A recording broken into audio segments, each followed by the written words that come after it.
Gotitas de esperanza. Reflexión diaria de la palabra. Alimentar el espíritu y animar nuestra confianza en Dios.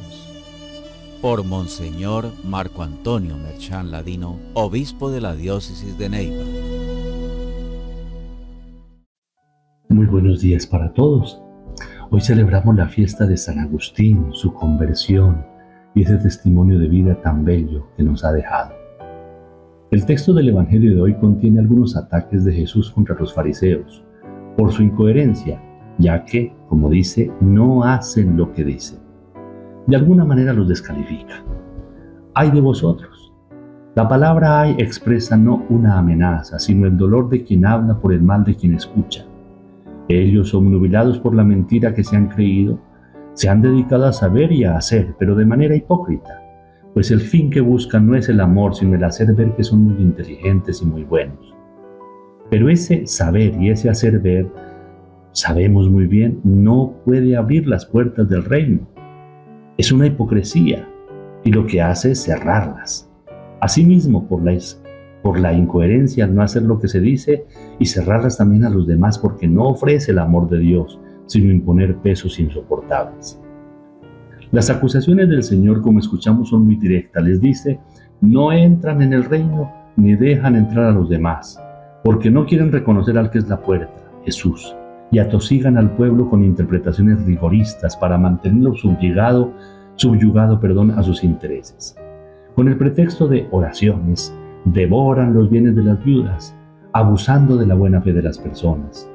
Hacen proselitismo, pero cuando encuentran a una persona dispuesta, no la convierten a Dios, sino a sus propias opiniones e intereses. Caen en una casuística inútil, por ejemplo, sobre los juramentos, perdiendo el tiempo y angustiando a los fieles con cosas que no tienen importancia.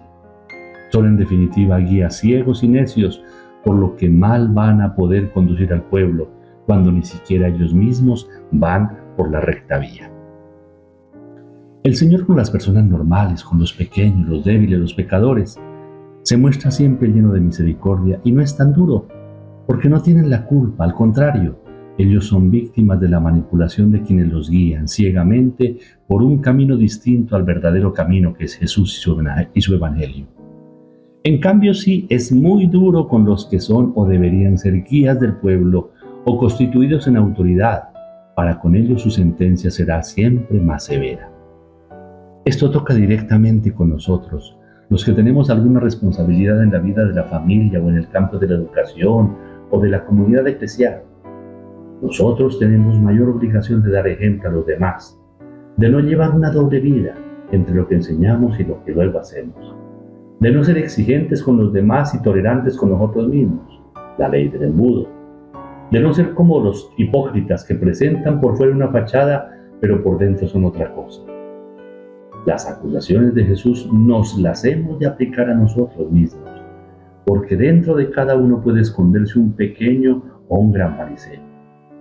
Por ejemplo, cuando se busca, como dice la palabra de hoy, hacer prosélitos o seguidores, no de Jesús, sino de los propios caprichos, de los que insensatamente nos convencemos. Esos seguidores lo que hacen es alimentar el ego, la autoestima y el propio poder, pero no llevan a los seguidores a que se conviertan en hijos de Dios, sino al máximo en esclavos de los intereses del líder, del fundador, y a perderse igual que aquel que los adoctrina, que es un ciego, pues no ve realmente lo que hay, sino que ve en toda la proyección de su propia sombra. Esto lo único que hace es masificar a las personas, haciéndolas dependientes, fanáticas y hasta peligrosas. Desde esta óptica todo se convierte en un fetiche. El oro vale más que el templo, la ofrenda más que el altar, y toda palabra, incluso aquella más sagrada como el juramento, pierde su valor, cayendo en el legalismo exagerado por las cosas mínimas, pero pasando por encima, en cambio, lo más importante como la justicia, la misericordia y la fidelidad. Preguntémonos qué actitudes farisaicas descubre en mí. Repasemos la lista y respondamos sinceramente si se nos podría tildar de guías ciegos y necios, si buscamos de pronto prosélitos para vanidad nuestra más que para el bien de ellos o para gloria de Dios, si perdemos el tiempo en inútiles discusiones de palabras, si hemos matado el espíritu con una casuística exagerada. El Señor nos ayude a respondernos estas preguntas y a convertirnos, a cambiar. El Señor esté con ustedes. La bendición de Dios Todopoderoso, Padre, Hijo y Espíritu Santo, descienda sobre ustedes y los acompañe siempre. Amén.